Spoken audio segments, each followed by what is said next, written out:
Hello friend, आप सब कैसे हैं? आई होप आप सब बहुत हैप्पी होंगे। ढेर सारी वांगसियन स्टोरी सुन रहे होंगे और वांग जी दोनों एक साथ होते हैं तो हॉटनेस होनी तो स्वाभाविक है। ये एपिसोड कुछ ज्यादा ही हॉट होने वाला है, सो कान में ईयरफोन लगा लीजिए। आजू बाजू के लोगों के दिमाग आपके फोन पे टिक जाएंगे। और हाँ, आप लोगों के कमेंट्स, सब्सक्रिप्शन और लाइक ही तो होती है जो मुझे इंथुसियास्टिक बनाती है वांगसियन स्टोरी लिखने के लिए। जब वही मेरे पास नहीं आएगी तो मेरा करने का दिल ही उब जाएगा। इसी वजह से पहले भी मैंने बंद कर दिया था, बट अचानक से इतनी ज्यादा बार आ गई कि मेरे को तो पता ही है, सब्सक्रिप्शन देख के आपको समझ में आ जाता होगा। इसे लिखने से मुझे कोई मॉनेटरी बेनिफिट नहीं होता है। वांगसियन लव स्टोरी मुझे पसंद है, जैसे वो मुझे पसंद है ये स्टोरी भी उसी तरीके से चलती है। अगर आप भी वांगसियन फैन हो प्लीज सब्सक्राइब करो कि मुझे भी बनाने में मजा आए, आप लोगों के लिए नई नई कहानियां सोचने में मजा आए। तो चलिए चलते हैं आज की। कभी नहीं चाहता था कि जिन ज्यूशन से उसके सीजे की शादी हो, कि वो बहुत ही ज्यादा घमंडी स्वभाव का उसे महसूस होता था। हालांकि आर्चीज कंपटीशन में उसने साबित कर दिया था वो सिर्फ अमीर होने की वजह से ही फेमस नहीं है, बल्कि एक टैलेंटेड इंसान भी है। फिर भी विवोशियान के फादर की वजह से उसे वैसा ही समझता था। लोग हद से ज्यादा दिखावा करते हैं। उसे ये महसूस होता था कि उसकी सीजे वहाँ पर खुश नहीं रह पाएगी। उसकी सीजे बहुत ही सिंपल सरल है, पर वो कर भी क्या कर सकता था, क्योंकि उसकी सीजे जिन जोसियान को बहुत ज्यादा पसंद करती थी।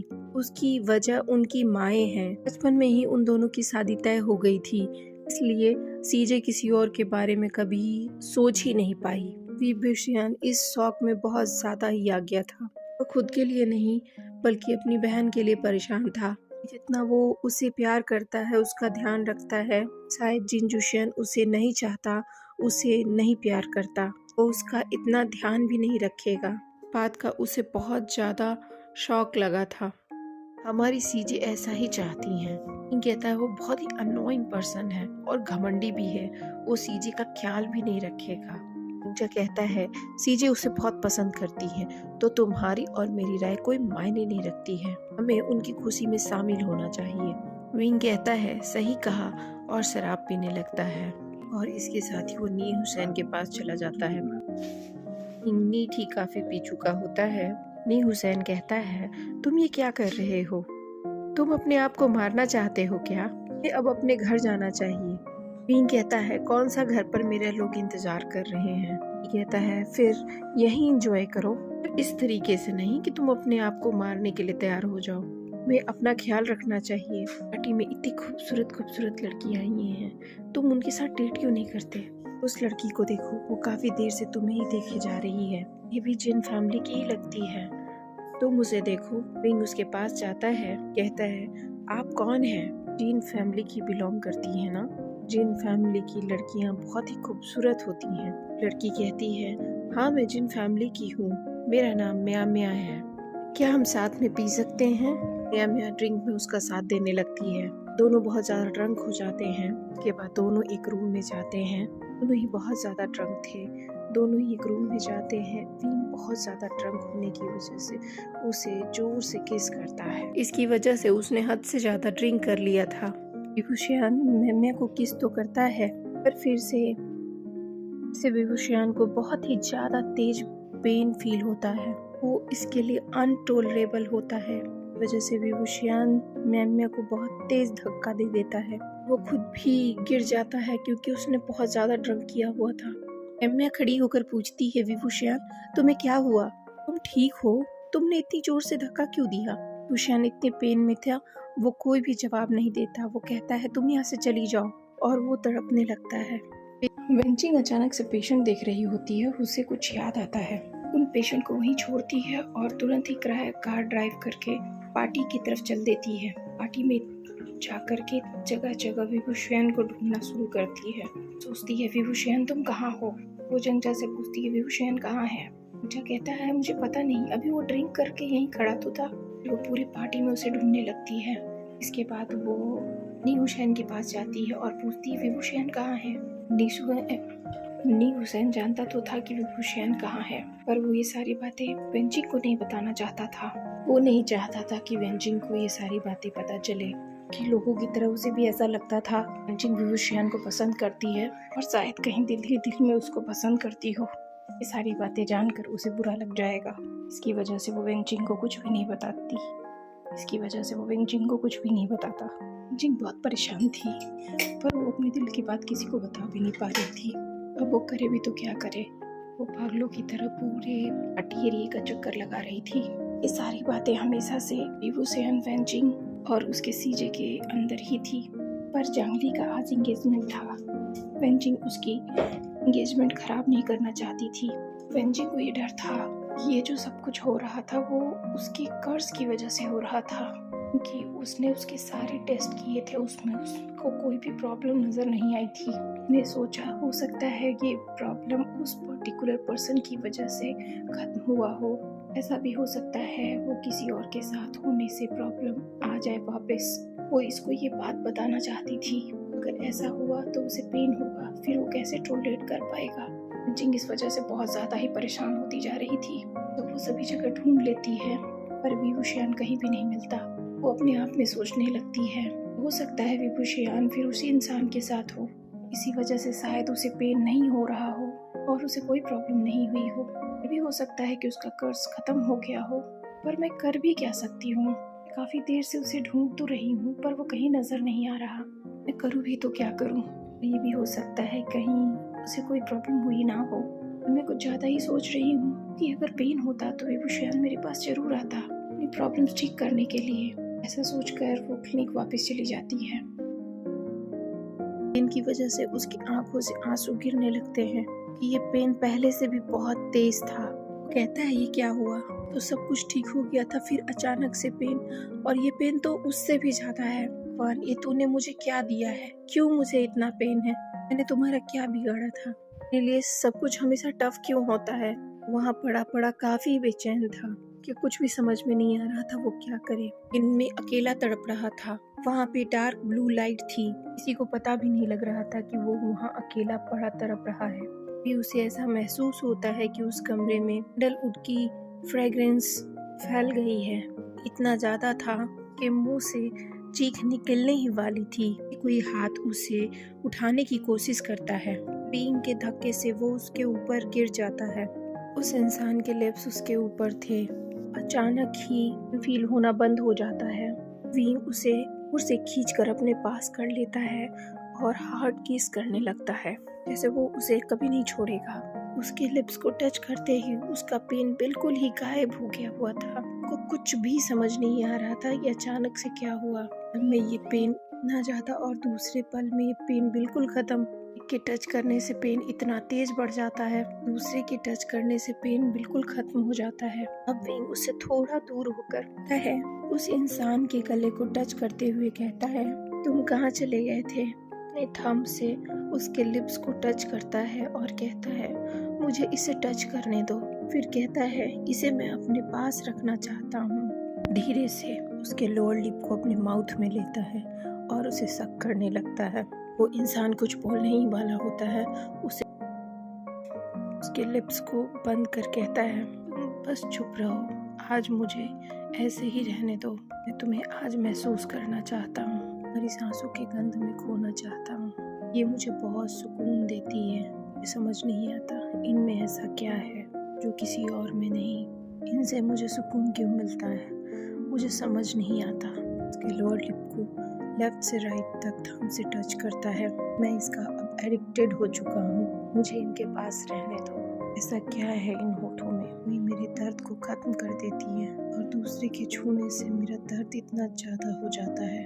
तुम्हारे बॉडी की सैंडलवुड खुशबू मुझे क्यों पागल बनाती है। मैं तुम्हें जानता भी नहीं हूँ, पर तुम्हारे साथ ऐसा कौन सा रिश्ता है मेरा। कहता हुआ उसके गाल पे किस करता है, उसका मुंह बंद करके उसके फोरहेड पर किस करता है। तुम आज कहीं मत जाओ, यहीं रहो मेरे पास।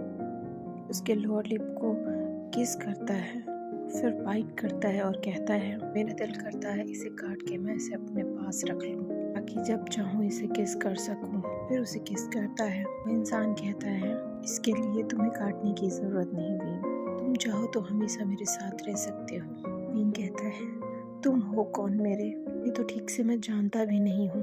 तुम्हारे लिप्स से मेरी पहचान कैसे है, हमारी बॉडी की खुशबू मुझे जानी पहचानी क्यों लगती है। इनमें खोया क्यों रहना चाहता हूँ। और उसके चेस्ट पे आकर उसे किस करता है। विंग उसके शर्ट के बटन को खोल देता है और उसे स्मेल करने लगता है। इंसान कहता है, विंग तुम मुझे जानते हो, याद करो तुम्हें याद आ जाएगा। विंग कहता है, अभी तक तो मैंने तुम्हारी शक्ल भी नहीं देखी। तुम जैसे किसी इंसान से मैं मिला भी नहीं हूँ। तुम्हारी जैसी सॉलिड बॉडी, पर्सनालिटी, ऐसा मैंने किसी को नहीं देखा। तो तुम ऐसा कैसे कह सकते हो कि तुम मुझे जानते हो या मैं तुझे जानता हूँ। वो उसके बेली पर जाता है और वहाँ किस करता है। तुम्हारी बॉडी बहुत ज़्यादा सेक्सी है, पर तो हज़ारों लड़कियाँ फिदा होंगी। किसी के साथ इंटीमेट क्यों नहीं हुए पहले? या तुम गे हो?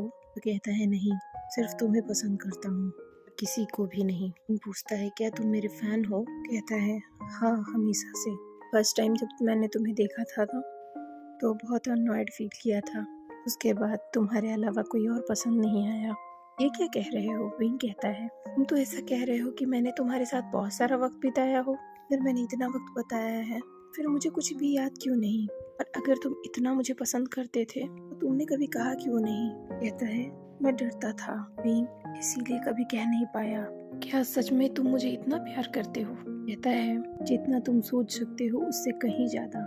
कहता है, तुम मुझे अगर इतना प्यार करते तो तुम्हें कहीं ना कहीं मेरे दिमाग में होते, पर मुझे तुम्हारी याद क्यों नहीं है?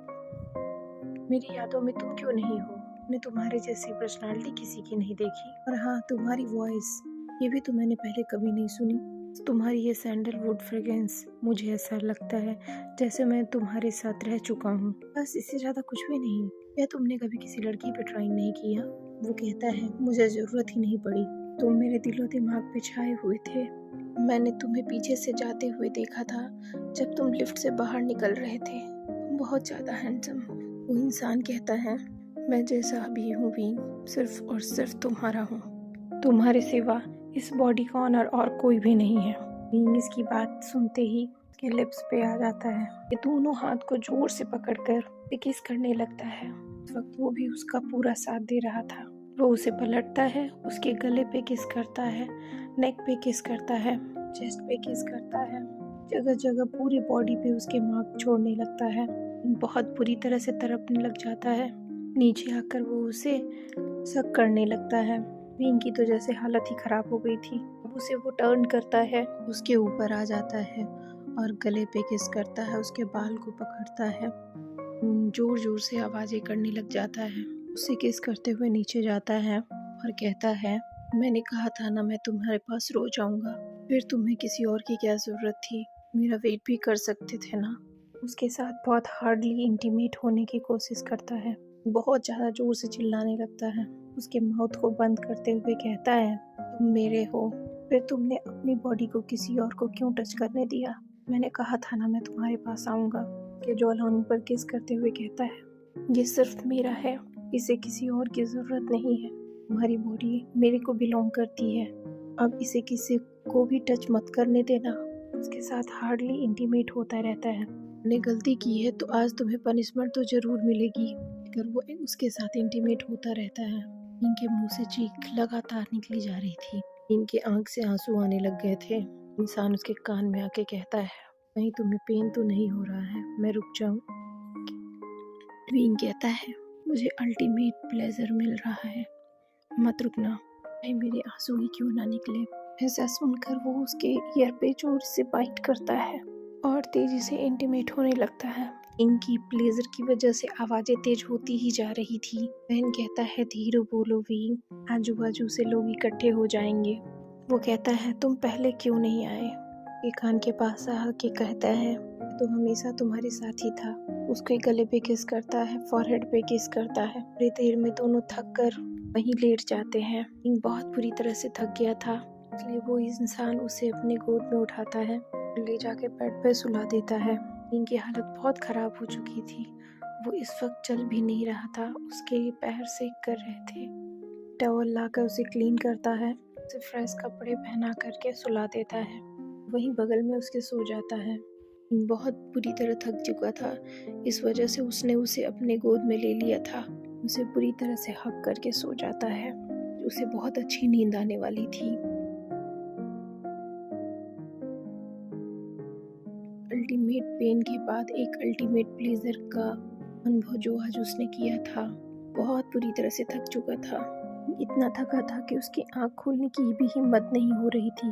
उसे एहसास होता है कि वो इंसान उसे अपने गोद में ले रहा है, कि फॉरहेड पर किस कर रहा था। विंग बिना आँख खोले हुए उसकी बाहों में चला जाता है। विंग अपने हैंड और लेग को उसके ऊपर रैप कर लेता है और सो जाता है और नींद में कहता है, क्या सच में तुम सिर्फ मेरे हो? उधर से आवाज आती है, हाँ सिर्फ तुम्हारा, हमेशा से सिर्फ तुम्हारा। ये सुनते सुनते विंग को पता नहीं कब नींद आ गई थी। बस आज की स्टोरी यहीं ख़त्म करती हूँ। नेक्स्ट एपिसोड के साथ मिलूंगी। उम्मीद करती हूँ आपको बहुत अच्छी लगी हो, या यूं कहें विंग और वांग जी की स्टोरी पसंद आई हो तो लाइक करो, शेयर करो, सब्सक्राइब करो और हाँ, स्वीट स्वीट कमेंट डालना बिल्कुल मत भूलना।